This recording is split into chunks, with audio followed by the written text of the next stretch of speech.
morning from Green Turtle Bay. We are slowly moving out of here this morning. We have a special friend coming to visit us, drove all the way here to meet us. So we're looking forward to meeting with Tom, and everybody's sort of getting their stuff together, laundry, getting some work done.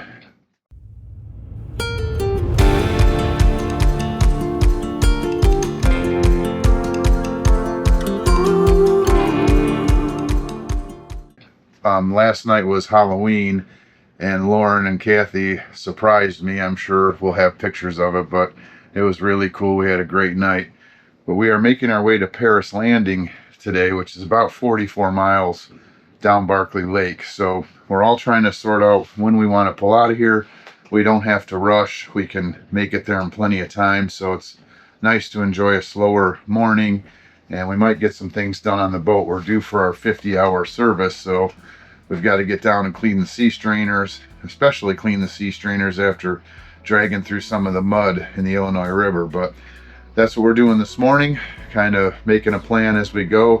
It is a little cloudy and rainy, so we're not sure if we're just gonna sort of hunker down and get things done, or if we're gonna motor our way down south and maybe get out of the rain.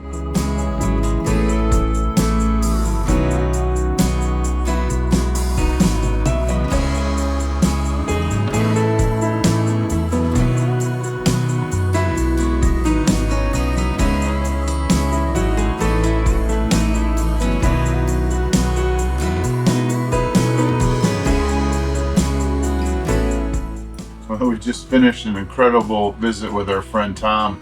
He drove 4 hours to come down and see us. We spent a long time chatting and getting to know each other, and he was so kind. He brought us gifts from Kentucky, and he also brought gift bags for our friends on Scots and Water and for Scott and Lauren on Dreamer. It's just one of those, another magical moment on the loop. Tom, thank you for coming to see us. You're a wonderful person. Your words mean the world to us. It was an incredible visit, and we hope to see you again soon.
Kathy has gone up to get some groceries with Lauren.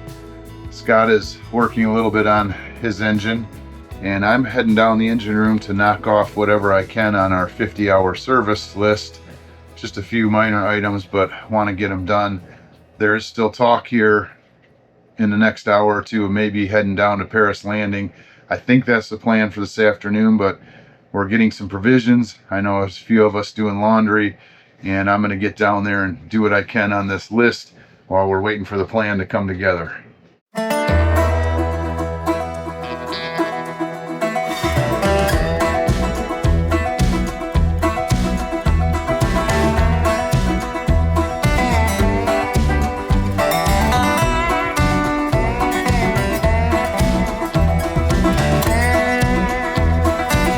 One of the the items is to open and close our seacocks a few times, which is always tough because they get a little stiff to operate. I think that's why they say to do that.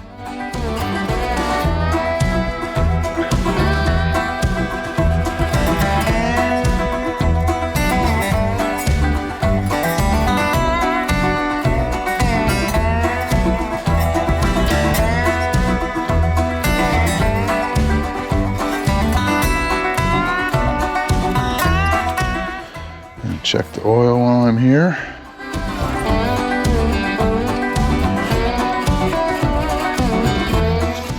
Pour it good.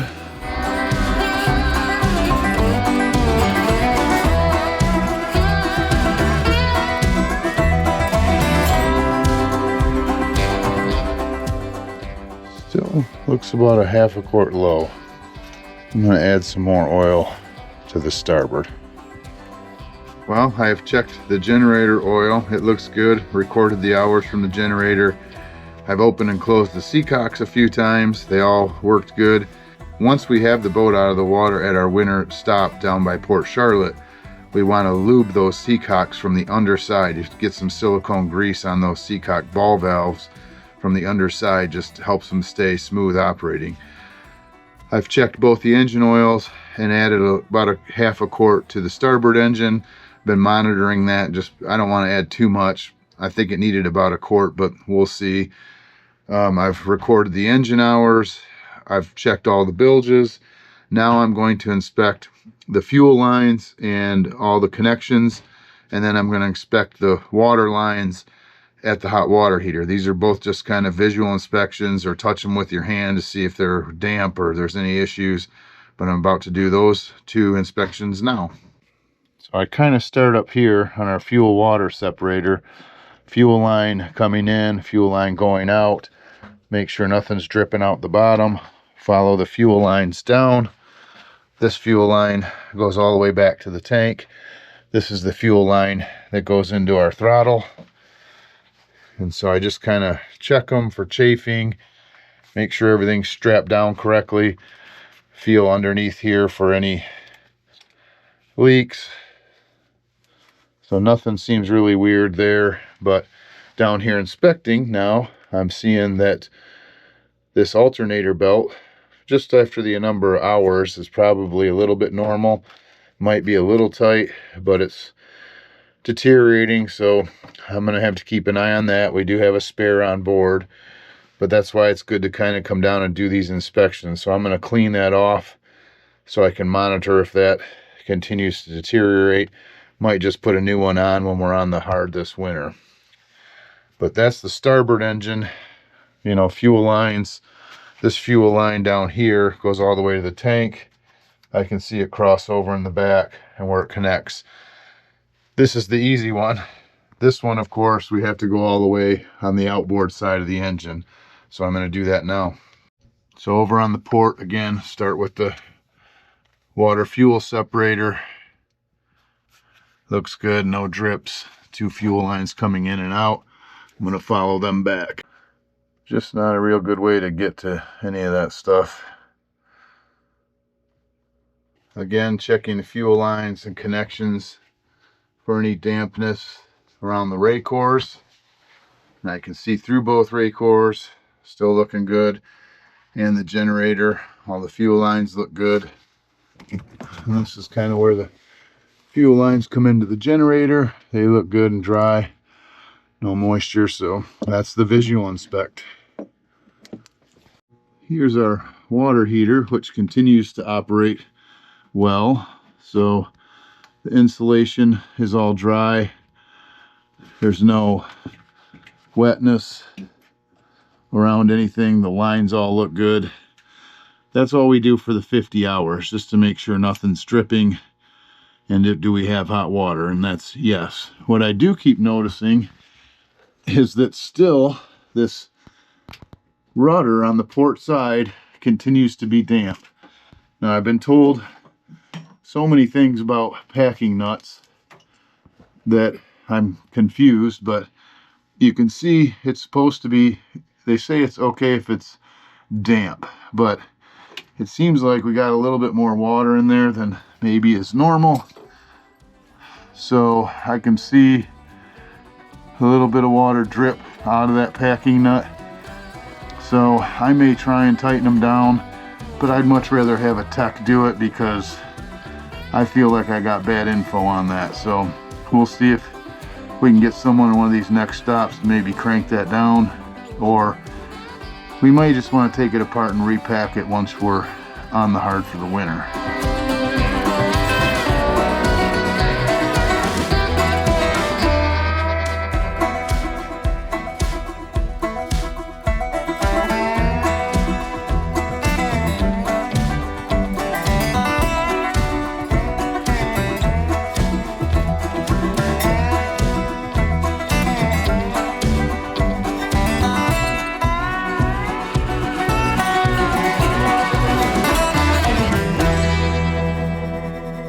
Well, we got our sea strainers done, and then we had a nice visit from Mike from Cafeteria. Nebo friend met us. I'm so glad we caught him. He was able to come down here and talk to us for a while. Super nice guy. Mike, I'm glad we got to meet you. Melanie, I'm sorry we didn't get to meet you. But engines are running. Dreamer has pulled out, and we're about to whip everything into shape here, and we'll catch him on Kentucky Lake somewhere before we get to Paris Landing.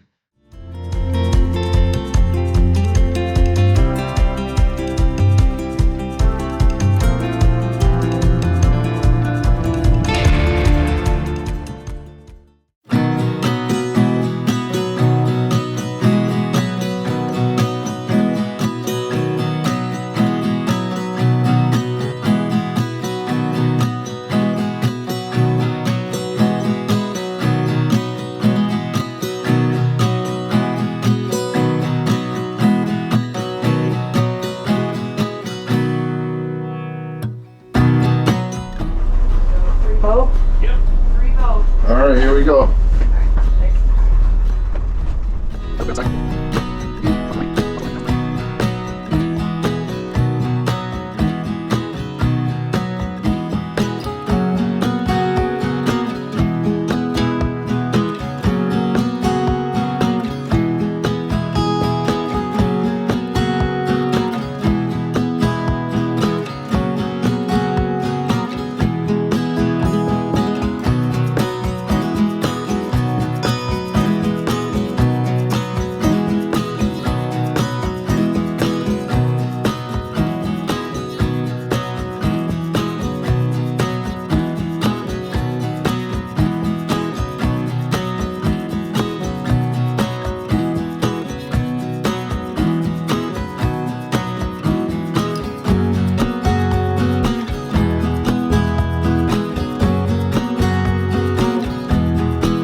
out on Kentucky Lake, and we are hammering down.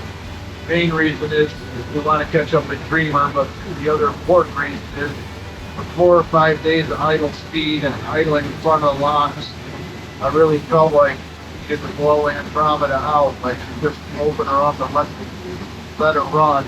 And you could smell it when we first hit the throttle, sort of that turpentine smell like she was blowing up or building up. So we are cruising across Kentucky Lake at 23 knots, which is about 27 miles an hour. I can see Dreamer up ahead, both on the AIS and on visually up in front of us. So we'll catch up to him here in a little bit. And we are, this speed, we're only an hour from Paris Landing, but we'll slow down once we get those guys.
Well, we're about an hour and 40 minutes out of Green Turtle Bay, and we are about 2 minutes from catching Dreamer.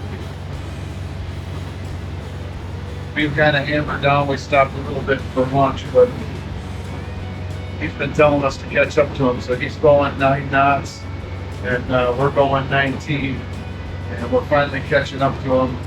The Andromeda's been doing good. It feels good to run her like this. So about to catch Dreamer and make the last hour and a half or so into Paris Landing.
We're about an hour out of Paris Landing.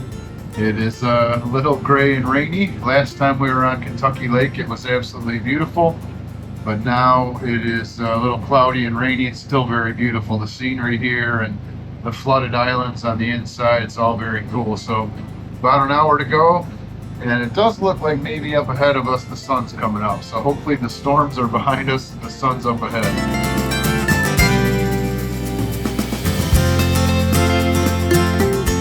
What do you think so far? I think everything's good. Yeah. I think we've met some amazing people and so much fun. Yeah, today was a good day. Yeah.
at the fuel dock at Paris Landing.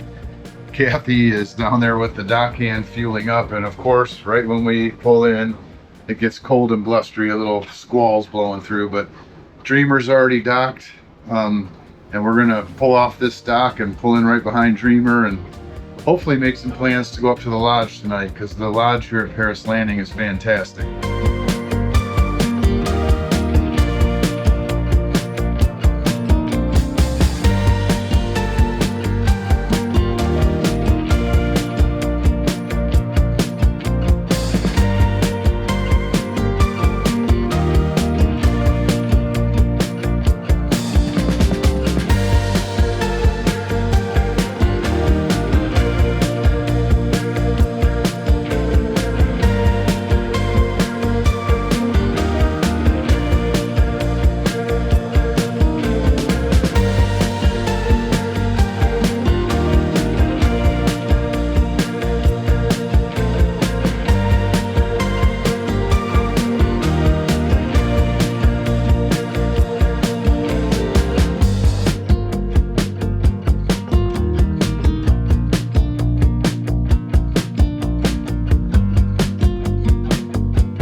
Well, we are safely moored at Paris Landing. We got fueled up and tied up, and it's easy on and off dock. Couldn't be better. Dreamer's right in front of us, and we're working on plans to head up to the lodge at Paris Landing, which was a nice surprise for us last time. So we're going to head up there.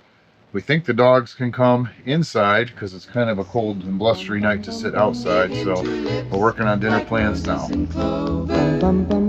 tell him that his lonesome nights are over. Sandman, I'm so alone. Don't have nobody to call my own. Please turn on your magic beam. Mr. Sandman, bring me a dream.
Good morning from Paris Landing State Park Marina. Our big plans to head up to the lodge last night for dinner kind of fell through. It was a rainy, cold night, and I think between the two boats we all averaged about 9 or 10 hours of sleep. Everybody was just kind of wiped out. It was a rainy and cold evening, so that was it. We kind of docked. Everybody sort of said, hey, we'll check in a little bit, and next thing you know, it was 7 o'clock in the morning and everybody had kind of just slept, so we must have all needed it. But after a little bit of a rainy morning this morning, the sun has poked out, and we're going to go wander around Paris Landing State Park and do a little hiking and get some exercise in before the Lions game today at noon.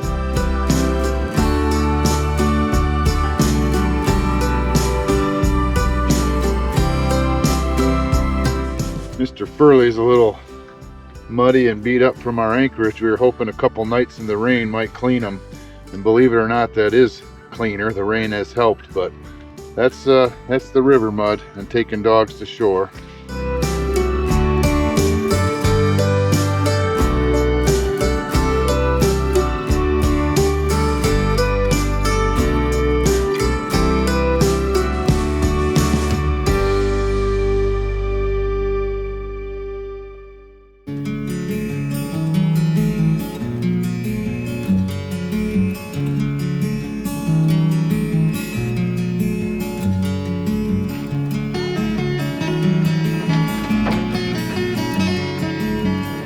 You get him. You're so tough.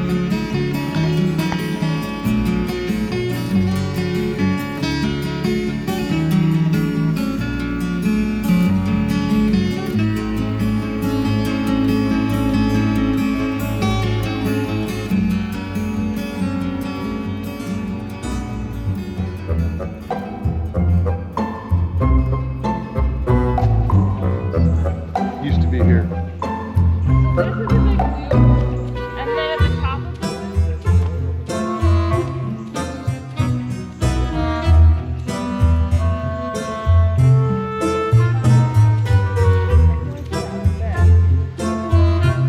We just came down this far, and there's an option to go left and go right.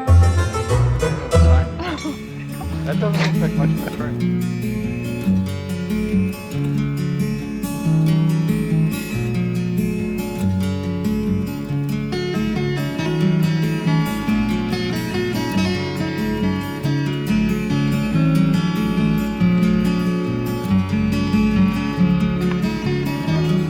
Super Looper!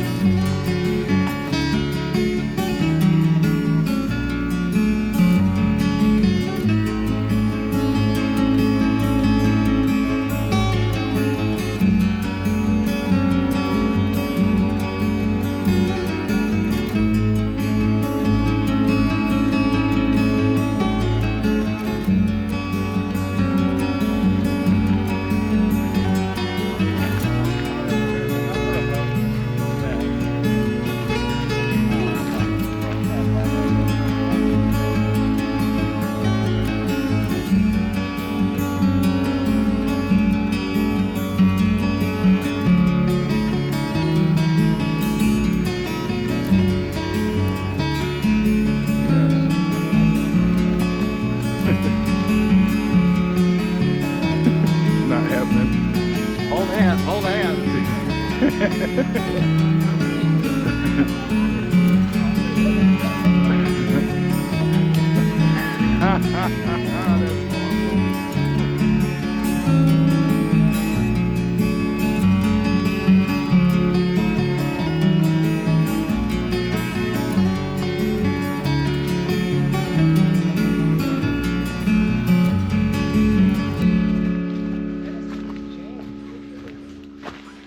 Seriously though, what the got? Where are we? Alright, go either way. Here's the loop. I'm nervous.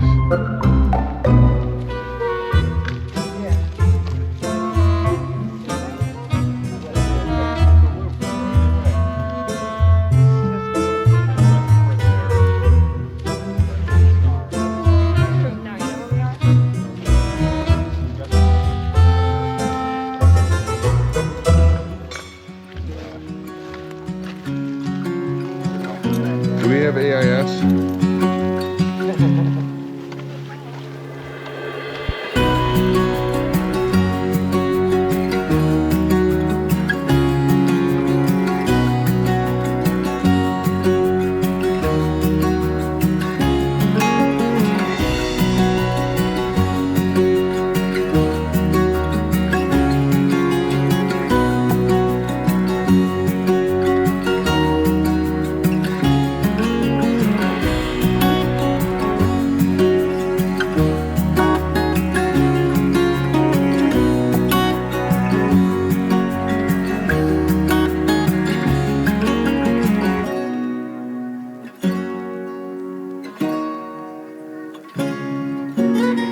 Well, we just finished our awesome hike through the state park and some different trails. Saw some cool stuff, and now it's time for the Lions game. So Dreamer's bringing over some food, and we're about to fire up the TV and watch the Lions.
We would like to say a very special thank you to our Captain's Table patron, Tom M. And as always, a huge thank you to all our patrons. We couldn't do this without you.